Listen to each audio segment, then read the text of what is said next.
فقہ میں جو مقام ہے نا، عبداللہ بن مبارک رحمہ اللہ تعالیٰ بہت بڑے محدث ہیں، جن کا نام امام بخاری بھی بڑے عزت اور احترام سے لیتے ہیں. وہ امام حنیفہ کی تعریف میں انہوں نے ایک پوری نظم لکھی ہے کہ امام حنیفہ کے علم کی انہوں نے تعریف کی. اور علم جو تھا اس سے مراد تھا قرآن و حدیث کا علم. قرآن اور حدیث یعنی جس میں قرآن بھی ہو اور اس میں حدیث بھی ہو. قرآن و حدیث کا علم پہلے آتا ہے، فقہ کا علم پھر بعد میں آتا ہے. دیکھیے امام ابو حنیفہ رحم اللہ کا جو مقام ہے، جو فقہ میں مقام ہے، اس مقام سے ہم ان کو نہیں گرا رہے ہیں. ان کا ہم امام مانتے ہیں، بہت بڑا امام مانتے ہیں. یہ بھی مانتے ہیں کہ ایک بہت بڑا حصہ ان کو فالو کرتا ہے، ان کی تقلید کرتا ہے. یہ سب ہم مانتے ہیں، اس سے انکار نہیں. لیکن وہ حدیث کے معاملے میں ضعیف تھے، اور ان کے تعلق سے ان کے نام کو پیش کر کے آپ جب امام بخاری سے بڑا بنا کے پیش کرتے ہیں تو یہ ہماری مجبوری بن جاتی ہے کہ ہم اس پر بات کریں. امام حنیفہ رحمہ اللہ پر بات کرنے کی کوئی ضرورت نہیں. لیکن جب آپ امام بخاری کے مقابل میں ان کو کھڑا کریں گے، امام بخاری کو چھوٹا بنا کے پیش کرنے کی کوشش کریں گے، اور یہ سب کے پیچھے مقصد یہ ہوگا کہ فقہ حنفی کو پروموٹ کریں، تو پھر ہماری یہ مجبوری ہو جاتی ہے کہ ہم اصل حقیقت سامنے رکھیں. ہمارا مقصد تنقیص کرنا نہیں امام ابو حنیفہ رحمہ اللہ کی، نا. ہمارا مقصد صرف یہ کہ جن کا جو اصلی مقام تھا وہ ہم آپ کے سامنے بتائیں، اور امام بخاری رحمہ اللہ کا جو اصلی مقام تھا وہ ہم آپ کے سامنے بتائیں. تو انہوں نے جو یہ کہا نا کہ عبداللہ بن مبارک رضی اللہ تعالیٰ عنہ نے بڑی تعریف کی، ان کے شان میں قصیدے کے، میرے بھائی یہ سچی باتیں نہیں ہیں، بہت تکلیف دہ بات ہے. لیکن اب آپ بلا وجہ آپ لوگ جو ہے عبداللہ ابن مبارک رضی اللہ تعالیٰ عنہ کا نام لیتے ہیں اور ان کے نام لے کر جھوٹی باتیں منسوب کرتے ہیں، تو یہ آپ کو زیور نہیں دیتا. ورنہ آپ کتابیں اٹھائیں، صحیح سندوں سے روایات موجود ہیں کہ امام عبداللہ بن مبارک رضی اللہ تعالیٰ عنہ نے کیا کہا ہے. یہ ابن ابی حاتم رحمہ اللہ نے بالکل صحیح سند سے نقل کیا ہے. جرح و تعدیل میں امام عبداللہ بن احمد نے بھی نقل کیا، کئی لوگوں نے نقل کیا، سند بالکل صحیح ہے کہ ابن مبارک رحمہ اللہ کہتے تھے کان ابو حنیفہ مسکینن فی الحدیث. ابو حنیفہ رحمہ اللہ حدیث میں مسکین تھے، یعنی حدیث ان کے پاس بہت کم تھی. آپ بتائیے، سوچیے، آپ ان کے نام لے کے ابن مبارک رحم اللہ کا نام لے کے جھوٹی باتیں بیان کریں، جبکہ ابن مبارک رحم اللہ کا یہ بیان موجود ہے. آپ جو سچی باتیں، اگر کسی نے واقعی امام حنیفہ رحم اللہ کی تعریف کی آپ بیان کریں، ہمیں کوئی جو ہے اعتراض نہیں ہے. لیکن امام ابن المبارک رحم اللہ کا نام لے کے جھوٹی باتیں کیوں بیان کریں بے سر پیر کی؟ آپ اس کی سند پیش کریں. میں یہ جو پیش کر رہا ہوں میں اس کے حوالے پیش کر رہا ہوں. یہ ابن ابی حاتم رحم اللہ نے اپنی کتاب میں نقل کیا، صحیح سند ہے. عبداللہ بن احمد نے اپنی کتاب میں نقل کیا، کئی لوگ کئی طرق سے یہ بات جو ہے منقول ہے. اس کے علاوہ امام ابن المبارک رحم اللہ، اس میں کوئی شک نہیں کہ ابن المبارک رحم اللہ ان سے سیکھنے گئے تھے، ان سے پڑھنے گئے تھے. لیکن عبداللہ بن مبارک رضی اللہ تعالیٰ عنہ نے ان سے جب وہاں سے لوٹے تو اس پہ وہ افسوس کا اظہار کر رہے تھے. انہوں نے اپنی وفات سے پہلے وصیت کیا کہ جو بھی کتابیں، جو بھی حدیثیں میں نے امام صاحب سے لی ہیں، انہوں نے جو وصیت کی تھی اس کا مفہوم یہ تھا کہ جو بھی کتابیں، جو بھی حدیثیں ان سے ہیں ان کو مٹا دینا، یعنی اس کو مٹا دینے کا. اس کو بلکہ ایک روایت میں تو کہا کہ جو میں نے سیکھا نا، میں جا کے اپنے گھر پہ جا کے سب کو ڈیلیٹ کر دوں گا، سب کو ختم کر دوں گا، مجھے یہ روایتیں نہیں چاہیے. تو عبداللہ بن مبارک رضی اللہ تعالیٰ عنہ بالکل بھی متاثر نہیں تھے، بلکہ ان کی ساری روایتوں کو ہٹا دیا، ان کی روایتوں کو بیان بھی نہیں کرتے تھے، چھوڑ دیا انہوں نے ان کی ساری روایتوں کو. یہ وہی ہے نا عبداللہ بن مبارک رضی اللہ تعالیٰ عنہ جو امام ابو حنیفہ رحم اللہ کے پاس جب گئے تھے پڑھنے کے لیے ان کے پاس، تو ایک واقعہ ملتا ہے کہ امام ابو حنیفہ رحمہ اللہ نماز پڑھ رہے تھے. آپ کہنے کی بڑی تعریف کر رہے تھے، لیکن سچائی کیا ہے وہ بھی دیکھیں کہ نماز پڑھ رہے تھے. نماز پڑھتے ہوئے امام عبداللہ بن مبارک رحمہ اللہ انہوں نے رفع الیدین کیا. ٹھیک ہے، اب امام ابو حنیفہ رحمہ اللہ نے رفع الیدین نہیں کیا. امام ابو حنیفہ رحمہ اللہ نے رفع الیدین نہیں کیا، اور یہ بغل میں تھے، بالکل بغل میں تھے. تو جب نماز ختم ہو گئی تو امام، اچھا یہ روایت کہاں جو آپ کو بتا رہا ہوں، یہ آپ بہت ساری جیسے السنہ عبداللہ بن احمد رحمہ اللہ کی کتاب میں، ابن حبان رحمہ اللہ نے ثقات میں، خطیب بغدادی نے تاریخ بغداد میں، بہت ساری کتابوں میں یہ روایت موجود ہے. تو سلام پھرنے کے بعد کہا ہے ابو حنیفہ رحمہ اللہ نے کہ قد رأیتک ترفع یدیک حین افتتحت الصلاۃ فاردت، تو میں نے دیکھا جب آپ نماز شروع کر رہے تھے تو میں نے دیکھا کہ تم اڑنے کی کوشش کر رہے تھے. ہاں، کیا جو ہے رأیت تکثر رفع الیدین، یہ کہا کہ میں نے دیکھا کہ آپ، اچھا یہ تو ابن مبارک کا قول ہے. ابو حنیفہ رحمہ اللہ نے کہا، قال ابو حنیفہ علیہ عبداللہ، ابو حنیفہ رحمہ اللہ نے عبداللہ بن مبارک سے کہا کہ یا ابا عبد الرحمن یہ رأیتک تکثر رفع الدین، کہ کیا بات ہے کہ تم اتنی زیادہ کثرت سے رفع الدین کر رہے تھے، ایسا لگ رہا تھا کہ تم اڑنا چاہ رہے تھے۔ تو عبداللہ بن مبارک رضی اللہ تعالیٰ نے جواب دیا، کیا جواب دیا؟ کہا کہ یا ابا حنیفہ، کہ اے ابو حنیفہ رحمہ اللہ، میں نے آپ کو دیکھا کہ جب آپ نے نماز شروع کی تو آپ نے اڑنے کی کوشش کی، تو اس پر وہ جو ہے خاموش رہے، اس حاضر جوابی پر وہ خاموش ہو گیا۔ آپ دیکھیں یہ واقعہ کہ وہ پوری بصیرت کے ساتھ رفع الدین کر رہے ہیں عبداللہ بن مبارک، اور اب امام ابو حنیفہ رحمہ اللہ نہیں کر رہے ہیں رفع الدین، اور یہ ان کو تھوڑا سا اس پہ طنز کر رہے ہیں۔ اس طنز کا انہوں نے جواب دی دیا کہ پہلی بار آپ نے بھی تو کوشش کیا اڑنے کی، تو آپ نہیں اڑ پائے، تو آپ نے کوشش کیا تو ہم اکیلے کہاں اڑنے والے، تو آپ نے بھی شروع میں اڑنے کی کوشش کی نا۔ تو آپ بتائیے یہ معاملہ ہوا ان کے ساتھ، اور آپ کہہ رہے ہیں کہ بہت قصیدے پڑھے۔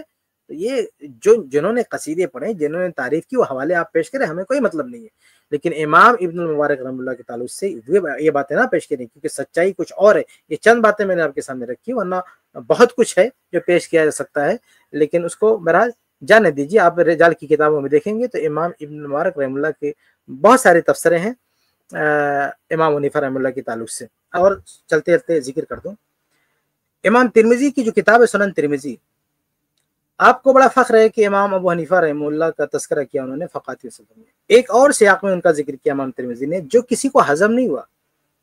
احناف تو جانے دیجیے، ان لوگوں نے تو تحریف کیا ہی، حنبلیوں تک نے تحریف پر ڈالا، حتیٰ کہ مکتبہ شاملہ جو اتنا معروف مکتبہ ہے، اس مکتبے والوں نے بھی تحریف کر دیا۔ ان کے جو پرانے پہلا جب مکتبہ لانچ ہوا تھا نا، پہلا مکتبہ شاملہ، تو اس میں وہ الفاظ تھے، دوبارہ ان لوگوں نے ایڈٹ کر کے نکال دیا۔ اللہ ہدایت دیے، کوئی طریقہ ہوتا ہے؟ آپ حدیث میں تحریف کر دیں، امام ابو حنیفہ رحمہ اللہ پر کوئی آنچ آتی ہے، کوئی بات کسی نے کہہ دیا، آپ پڑھا رہنے دیتے ہو بات، اس کو نہ کوٹ کرتے، لیکن آپ حدیثوں میں ایڈٹ کیوں کر رہے ہیں؟ اس کو آپ ڈیلیٹ کیوں کر رہے ہیں؟ تو مکتبہ شاملہ والوں نے اس کو ڈیلیٹ کر دیا۔ یہ ایک طرح کی علمی خیانت ہے، حدیث کی کتابوں میں تحریف ہے۔ چنانچہ میں وہ جو پہلا جو ورژن تھا، وہ مکتبہ شاملہ کی وہ نسخے میرے پاس آج بھی موجود ہیں، کوئی بھی آئے میں اس کو دکھا دیتا ہوں کہ اس میں الفاظ موجود ہیں۔ اور جو مزے کی بات یہ کہ وہ پرنٹڈ مکتبہ شاملہ اصل تو نہیں ہے نا، اصل تو پرنٹڈ نسخہ ہے جو چھپا ہوا ہے، مارکیٹ میں موجود ہے، اس چھپے ہوئے نسخے میں وہ چیز موجود ہے، لیکن اسی کو کاپی کر کے مکتبہ شاملہ میں ڈالا، وہ ٹکڑا اڑا دیا۔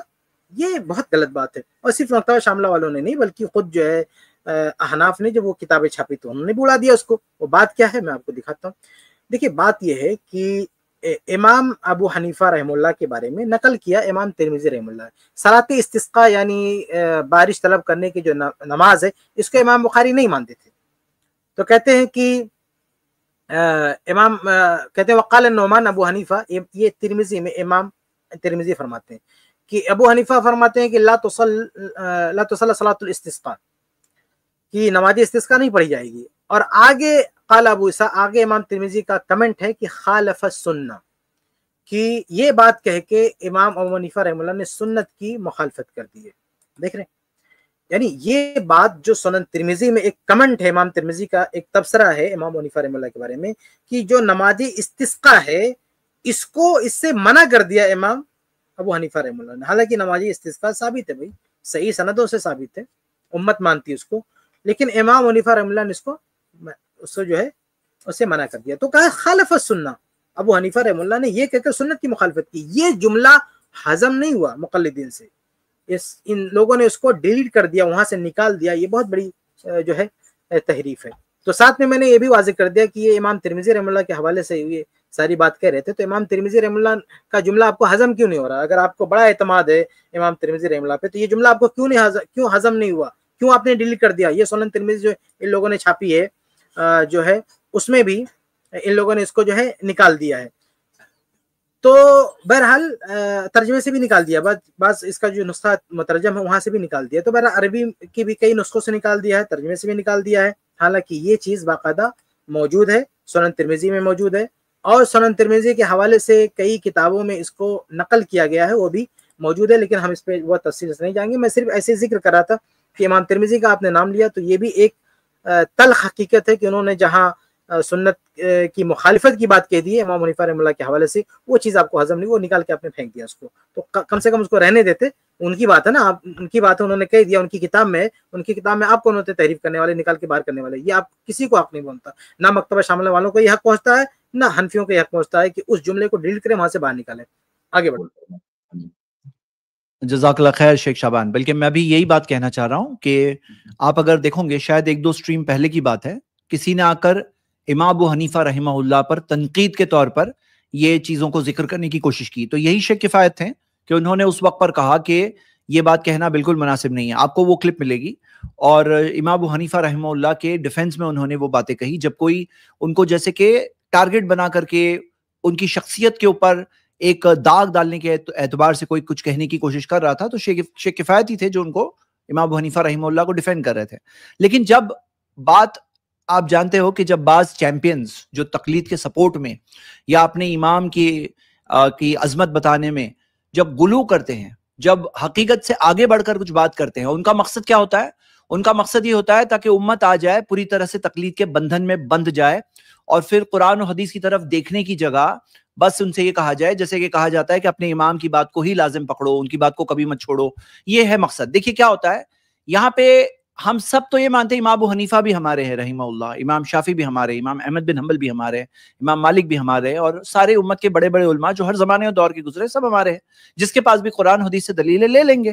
لیکن اگر آپ کسی ایک کے مقام کو اٹھا کر کے اس طرح سے اٹھا کر کے رکھنا چاہتے ہو اور یہ کہنا چاہ رہے ہو کہ ان کی بات غلط ہی نہیں ہو سکتی، ان کا تو یہ مقام ہے، تو وہ کتنا بھی بڑا مقام ہو، آخر میں تو انسان تھے نا، ان سے کہیں بھول ہو ہی سکتی ہے. اور ہم یہ کیوں طے کر لیتے ہیں کہ ہم ان کے ماننے والے کیونکہ میں حنفی گھر میں پیدا ہو گیا ہوں، یا کوئی شخص کہہ رہا ہے میں فلاں گھر میں پیدا ہو گیا ہوں اور یہاں پہ زیادہ تعداد میں حنفی حضرات ہیں دنیا میں، اسی وجہ سے ہماری بات صحیح ہے، اور یہ ہمارے امام جو ان کی بات کبھی غلط نہیں ہو سکتی، وہ تو اتنے بڑے امام ہیں. جب اس طرح کے ایٹیٹیوڈ سے چل رہے تھے تو شیخ کفایت نے جو باتیں ذکر کی وہ تاکہ تھوڑا زمین پہ آ جاؤ، مطلب تاکہ یہ بتایا جائے کہ بھئی آپ جو بات بتا رہے ہو، جو مقام ان کی طرف نسبت کرے آ رہے ہو، تو وہ تھوڑا سا زمین پہ آ جاؤ، زمین پہ آ کے بات کرو. تو یہ زیادہ اس مقصد کے تحت ان کی کئی بھی باتیں دکھ رہی ہے، اللہ عالم.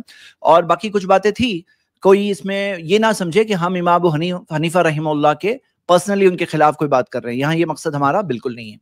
چلیے شیخ سرفراز، کیا اس ویڈیو کے تعلق سے آپ کچھ بولنا چاہ رہے ہیں؟ نہیں تو ہم اگلی چیز کی طرف آگے بڑھیں گے. لنک پن کر رہے ہیں، کافی ہے زید بھائی، کتنا کافی ہے، کافی بات ہو گئی. بارک اللہ فیکم. جی اچھا، شیخ البانی نے امام ابو حنیفہ پر جو گفتگو کی ہے وہ بہت مفید گفتگو ہے. تو انہوں نے بہت سارے محدثین کے اقوال جو ہے نا سلسلہ ضعیفہ میں جو حدیث رقم ہے 458، تو اس پہ انہوں نے تقریباً میرے خیال سے 12-14 علماء کے اقوال محدثین کے نقل کیے ہیں حدیث سے متعلق امام حنیفہ کا جو مقام و مرتبہ ہے، یعنی ان کی جو تضعیف کی گئی ہے اس سے متعلق. تو اب وہ ساری باتیں اگر یہاں پر بیان کی جائے تو شاید لوگوں کو پسند نہ آئے وہ باتیں.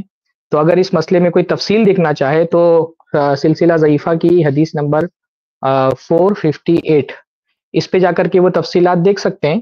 اور خود پھر شیخ البانی نے بھی اس پہ کہا ہے کہ بھئی حدیث میں ان کا ضعیف ہونا، جو فقہ میں ان کا اپنا مقام ہے وہ اپنی جگہ پر حدیث میں ان کا صحیح ہے یا ضعیف ہے، حدیث میں ان کا کیا مقام و مرتبہ ہے، یہ ان کے مقلدین نہیں طے کریں گے. مقلدین تو ہمیشہ اپنے امام کا مقام بڑھاتے ہی ہیں نا. حدیث کسی کا کیا مقام ہے یہ محدثین طے کریں گے، مقلدین تھوڑی طے کریں گے. تو محدثین کے اقوال کیا ہیں ان کے بارے میں وہ اگر کوئی دیکھنا چاہے تفصیل سے تو جا کر کے سلسلہ ضعیفہ میں دیکھ سکتے ہیں انشاءاللہ تعالیٰ. بنتا ہے. ایک بات تو یہ ہے. دوسری بات یہ ہے کہ مان لیجیے کہ امام حنیفہ تک حدیث پہنچی تھی، لیکن بھائی امام ابو حنیفہ کا اپنا اسٹیٹس بھی تو حدیث میں ضعیف ہے. تو جو ان تک حدیث پہنچی ہے جب وہ خود ضعیف ہیں تو ان تک پہنچنے کے بعد وہ حدیث ضعیف ہو جائے گی.